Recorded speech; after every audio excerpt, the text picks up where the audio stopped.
पाणी गेल्याही वर्षी गढूळ आलं होतं, त्याच्याही अगोदर एक वर्ष आलं होतं, याही वर्षी आलं.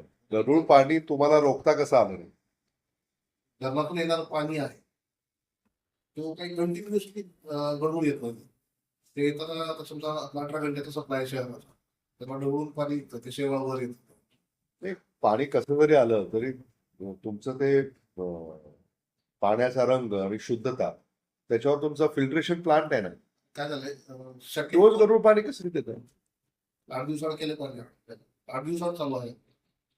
आजही गढूळ आलंय, पिवळं पाणी आलंय आज. म्हणजे याचा अर्थ काय? ते फिल्ट्रेशन प्लांट जो आहे तो व्यवस्थित चालवत नाही आपण.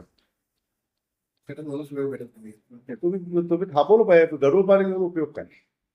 आणि मग समजा तुम्ही आता 2 महिने गढूळ पाणी दिलंय तर पाणीपट्टी आकारू नका. पाणीपट्टी कशाला आकारतात? आपण स्वीकारलं पाहिजे स्वतः महापालिकेनं की आम्हीच तुम्हाला पाणी पिण्यायोग्य दिलेलं नाही, त्यामुळे आम्ही ती पाणीपट्टी आकारणार नाही. अशुद्ध पाणी देण्यात काय अर्थ आहे? आणि त्याच्यामुळे अनेक रोग आजार होऊ शकतील. ही जी तूट होते आहे, पैसा आहे ना हा, पाणी म्हणजे पैसा आहे. त्या तुटीला जबाबदार कोण आहे?